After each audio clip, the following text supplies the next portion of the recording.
So I think I'm incredibly lucky to be one of the few people in life who have grown up with a certain picture on their wall, and they've actually come and got it, because I've had very little experience with big bikes. I've ridden a VTR Firestorm 1000.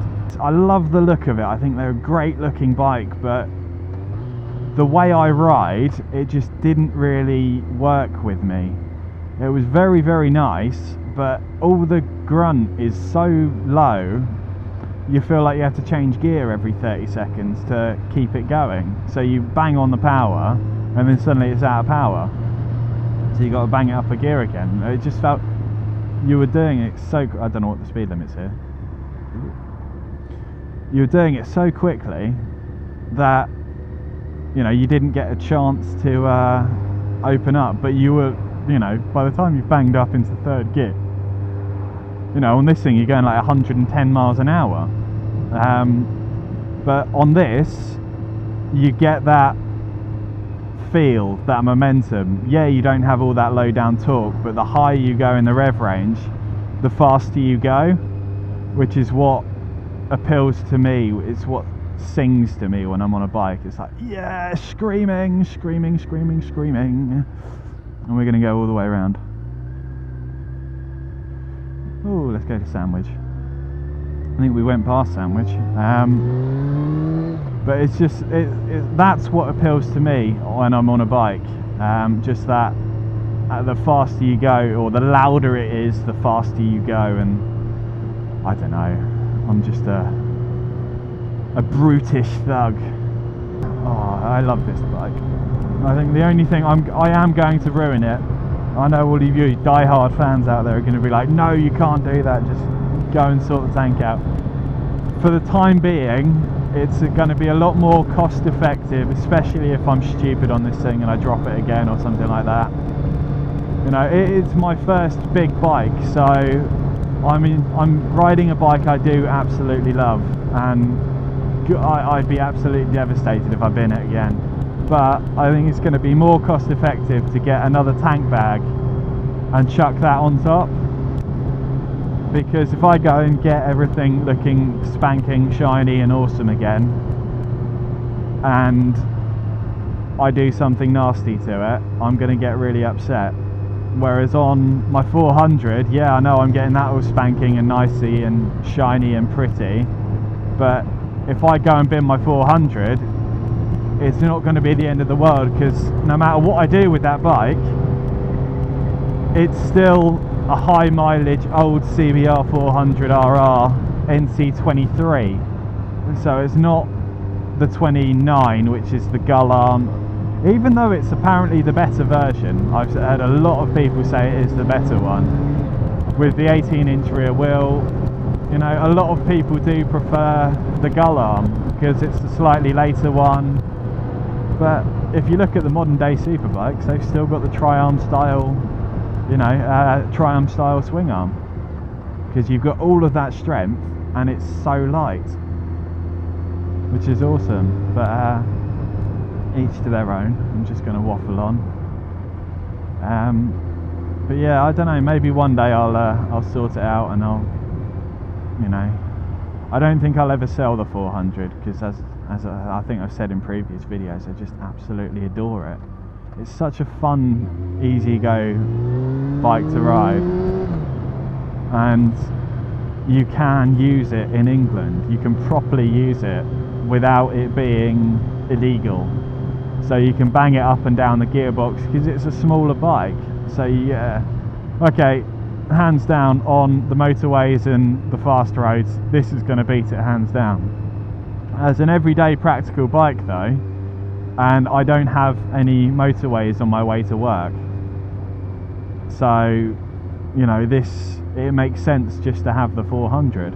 But I don't know, I tell you what, when you get to the overtaking points,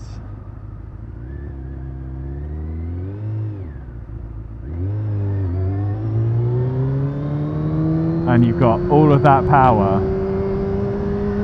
there,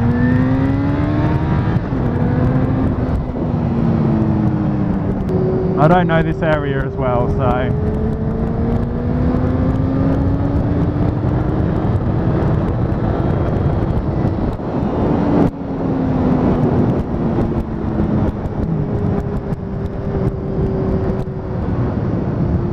yeah, I don't know this area too well, so I can't be too silly on it. And the last thing, I know I've said it already, the last thing is just I don't have confidence in these tyres yet. I think they're absolutely good tyres, don't get me wrong, I think they're probably brilliant tyres for somebody just bombing it up and down the motorway 24/7, but I'm not bombing it up and down the motorway 24/7.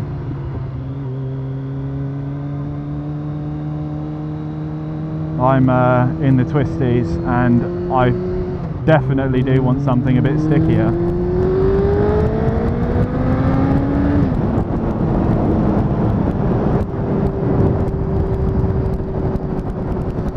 Yeah, definitely do want something a bit stickier. Something that I feel holds me in the corners. I don't feel like these hold very well in the corners. But I'm not the only person to have said that. I think it's Smo. I watch, yeah, I'm pretty sure it's Smo on his Triumph, the Speed Triple.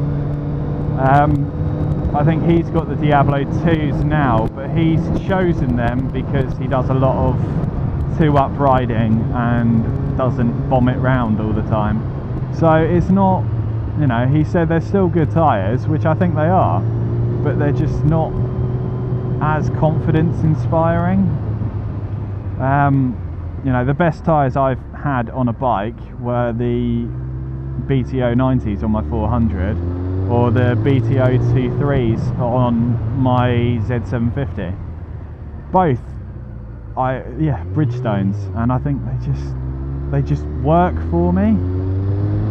I've had the Michelin Pilot 3s, Michelin, yeah, I think they were 3s or the 2s. They were the top ones of the range at the time for the Michelin Pilot powers. Yeah, I did a lot of miles on my old 750 while I had her, and the BTO 23s did, you know, a mad amount of miles. Something like, I think I got about 15,000 from the front and about 6 or 7 from each rear.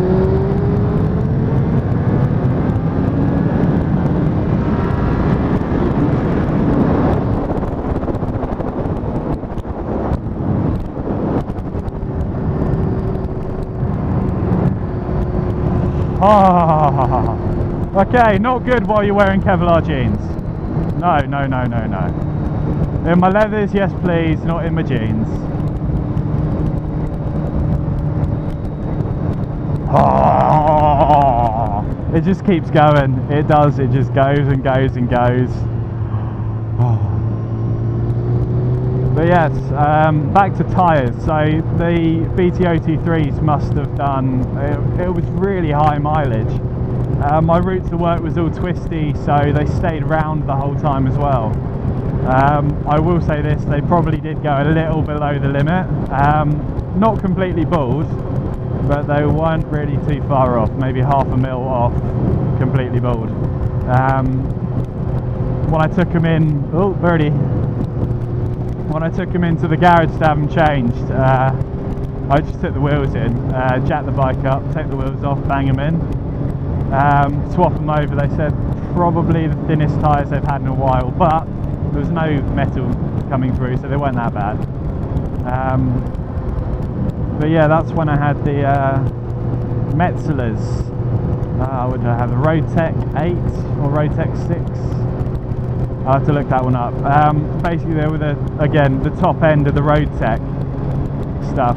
I should have got the Sport Tech, but I made a mistake when I was buying them I made a mistake when I was buying them, so it's my own fault. But I got the Roadtech instead. Yeah, I think they were actually a very, very good tyre in the dry. On the wet, no thank you. They were absolutely horrible.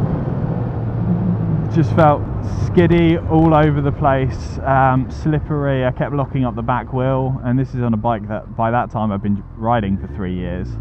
And they just yeah, in the wet they were just nasty. A friend of mine had them on his BMW F800 as well.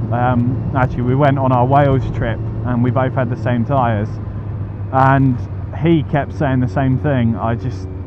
He just had no confidence when the wet was there, but as soon as it dried out, they were spanking, absolutely brilliant. So,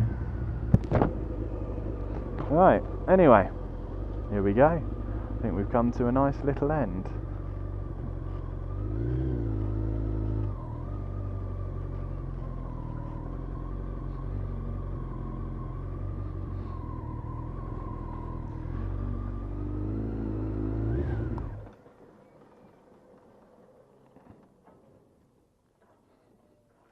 Spot on.